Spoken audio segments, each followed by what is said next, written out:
Bah! Hey Pearl, welcome back to another video. Today I thought we could do something fun. So we are watching one of the greatest horror movies ever made. Forget about The Shining, Midsommar, whatever you like. This one will change the way you watch cinema. The movie is called Birdemic, Shock and Terror. And yeah, I know it sounds like a Fortnite event, but this is the real title. I know Halloween is this week, and nothing says spooky season like a romantic thriller with global warming and exploding birds, right? So I'm a big sucker for horror movies, and I'm also a big sucker for bad movies. So this is like a good combination of those. What I will usually do is that I go on Amazon Prime to find bad movies. Here I found Titanic 2 and Miss Castaway, and I also made videos about those movies, so go check them out. I actually think that the only reason why I have Amazon Prime videos is because of bad movies. Like, you can find some awful shit on here, like the movie we are about to watch. So you know, when you scroll over movies and you see a little preview of the movie or a little trailer or a clip from the movie, this was how I found this movie, because this was the clip that was shown to me. So based on that, I just knew I had to watch this. Let's read the synopsis before we watch this movie. Why did the eagles and vultures attack? A platoon of eagles and vultures attacked the residents of a small town. Many people die. It's not known what causes the flying menace to attack. 2 people managed to fight back, but will they survive? Birdemic. I think it's important to point out that the director of this movie calls himself the master of the romantic thriller. I let you decide that after watching this movie. The movie was also made for around $10,000, which you can see in the movie. I mean, they really stretched that budget out, mostly on gas. You will see what I mean about that. So this movie opens up with a 4 minutes long drive sequence. I don't know what they wanted to bring to life here, maybe like how it feels to be stuck in traffic. But after that, we get introduced to one of the main characters, Rod. Rod gets introduced in so this is literally the first scene in the movie where someone is speaking, and just listen to the audio here. Hi. Hi.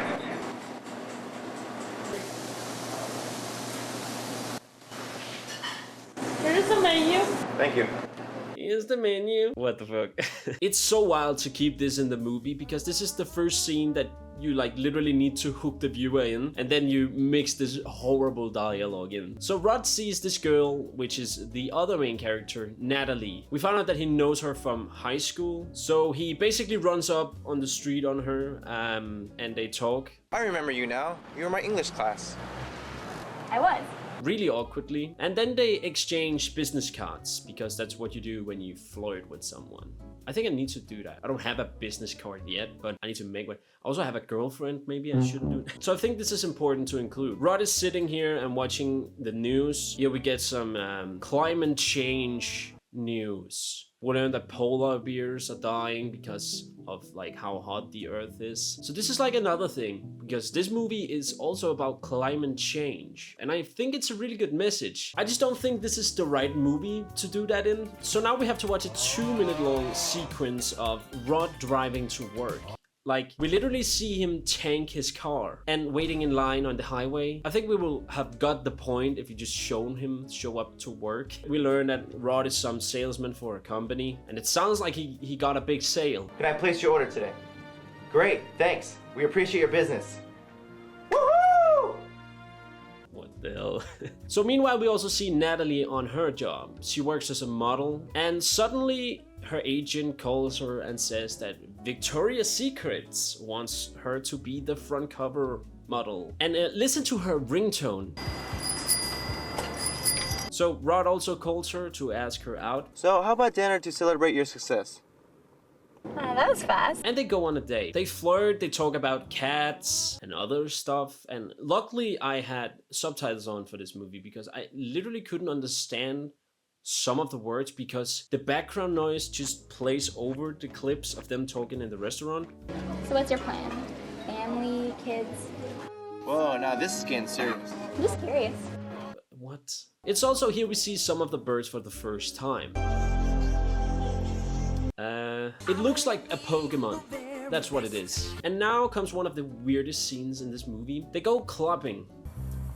Beautiful, kind, compassionate, and intelligent. DJ, play something nice! So Natalie meets up with her mom and they talk about that she met a guy named Ron. She gives some life advice and this thumb up. Oh, that's my girl! I think the worst part of this movie, if it's not the dialogue or the CGI, it is literally the editing. It is so badly edited. You can like hear them wait for the camera to start. Rod's friend Nick here drops some wise words. A day without sex is a day wasted, man. I mean, he's right? We found out that Nick and his girlfriend, which funny enough also is Natalie's best friend, May. What a coincidence. They go out on a double date. They watch a movie about climate change and they speak about that a little bit. It is so dumb. So here Rod also gets a visit from a man who wants to install some solar panels. This is like a side plot. It goes nowhere. 20,000, huh? But listen to how he wants a discount for the panels here. Is there any way we can lower the price? For you, sir, I'll knock off $1,000. $1,000 off? Dude, what a deal. Okay, let's do it. All right. Is that the most awkward handshake you could ever have? So we go back to Rod's office. Here there's a CEO meeting. They learn that they have sold their company for $1 billion. And this is what I meant about the bad editing. Congratulations!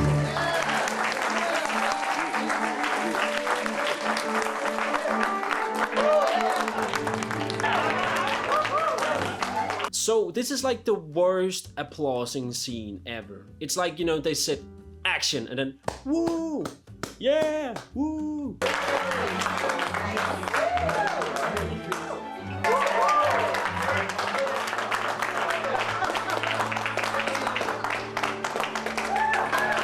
Oh my god, it's so bad. I guess they're like millionaires now. I think that's the point here. And Nix gives another life advice. Chicks love cars. If you want to get into their pants, you better have a nice, hot Ferrari. That's what I always say to my friends. So now Natalie and Rod goes on to a pumpkin festival. And this is where the sound guy literally just gave up, I think. Because there's like scenes in here where they just walk and talk, but there's no audio. They just like cut it out. I assume it's because the audio is so terrible. Because whenever they're using the audio they're saying in the clip, it sounds like ass. Oh, lovers on the moon. Yeah. What the fuck? So after this they go to the beach and they have this jump scare of an audio. The sea is so beautiful. How freaking loud is the background noise here? Oh my god. Yes, it is. They also found this dead bird. These birds. I wonder how they died. Stop, don't touch it. It may be infectious. Yeah. They go out for dinner at this crowded restaurant. They dance alone in an empty bar for like 3 minutes straight. Oh my god, it is like, these are the worst dance moves I have ever seen. Like, what is this? So then they go to a motel. I don't think I can show this on YouTube, but it's also the most uncomfortable scene in the whole movie. You look fine. And why is there playing a video of an old lady and a bird on the television? That's so weird. So they kiss here for like a minute straight.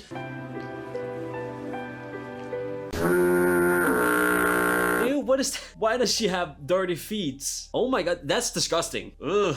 So you may ask, where is the horror in this movie? And it's not the scene you just have seen. It is not that. But I kid you not, this is literally the next scene.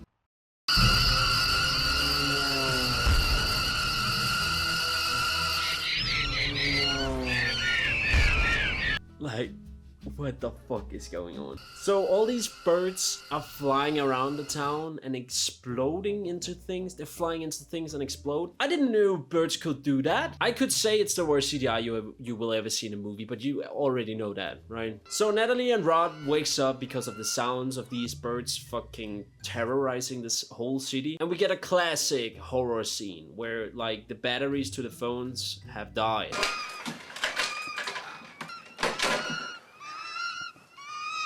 What are they Battery gonna safe. do? I also think it's so funny they decided that the guy who plays Rod had to keep his pants and tank top on, while the girl who plays Natalie only had to wear underwear. Oh yeah, and you will just wear a tank top and your pants, because then, you know, we don't offend anybody. Yes, beautiful, perfect. And could you wear underwear? Oh yeah, it's just like you didn't say that at the casting. Oh, it's just, you know, we you know, it's only men on the set, so, you know, kind of like, you know, kind of promised them that you would wear underwear only. Sounds good. Okay. Right? Perfect. Good job, guys. So now they go for the escape. By escaping means that they just go to the neighbors in the motel, who most likely also rendered a motel to fucking bang over the night. So now they're staying together. Becky and Ramsey is what they're called. So the couple tells that they have a van outside that they plan to escape in. How could you take this seriously? How do you act in this scene without bursting out in laughs? So here comes the famous scene you saw in the beginning of this video. Shit, here they come.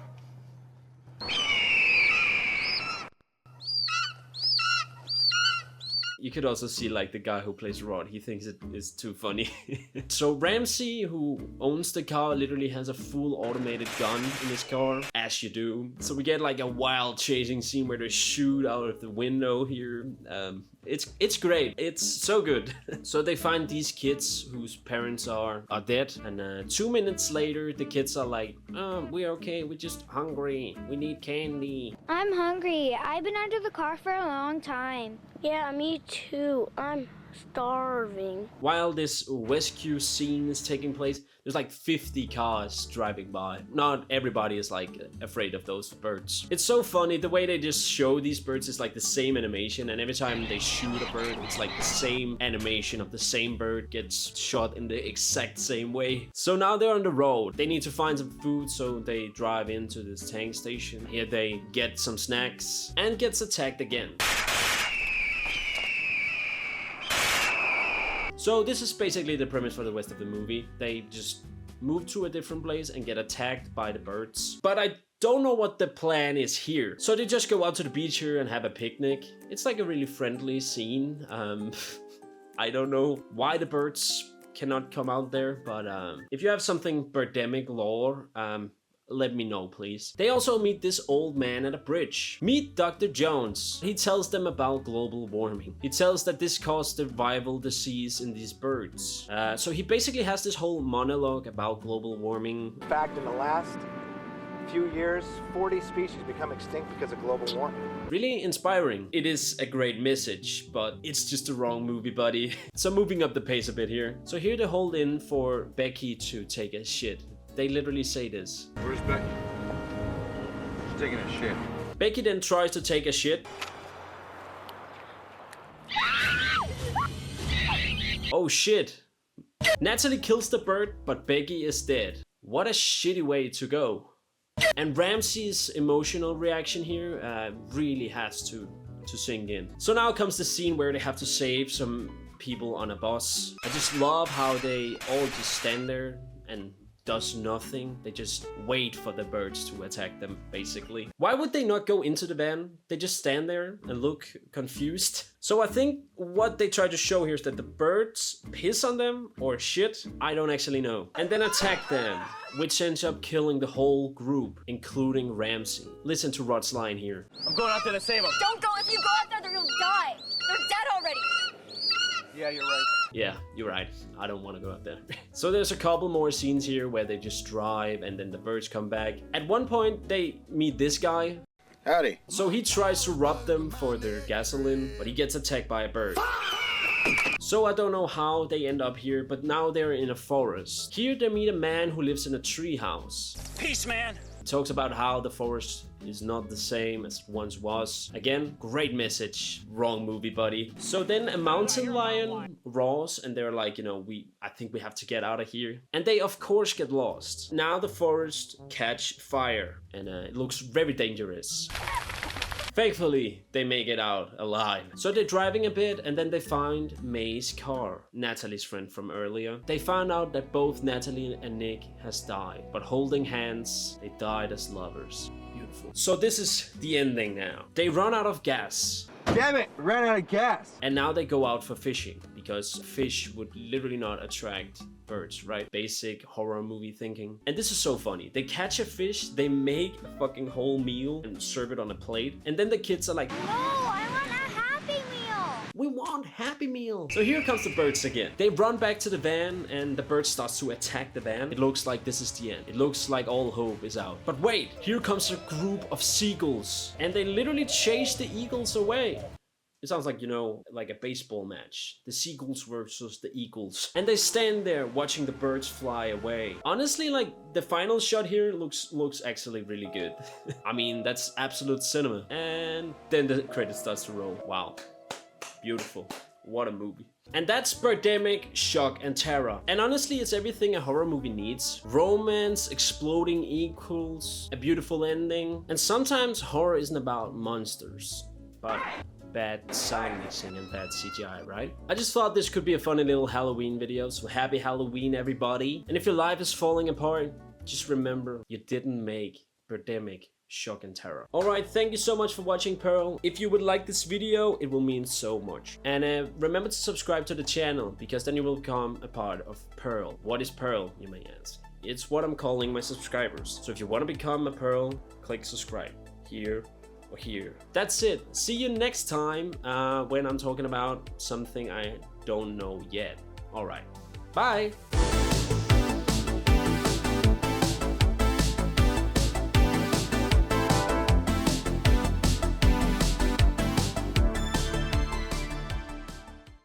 Howdy.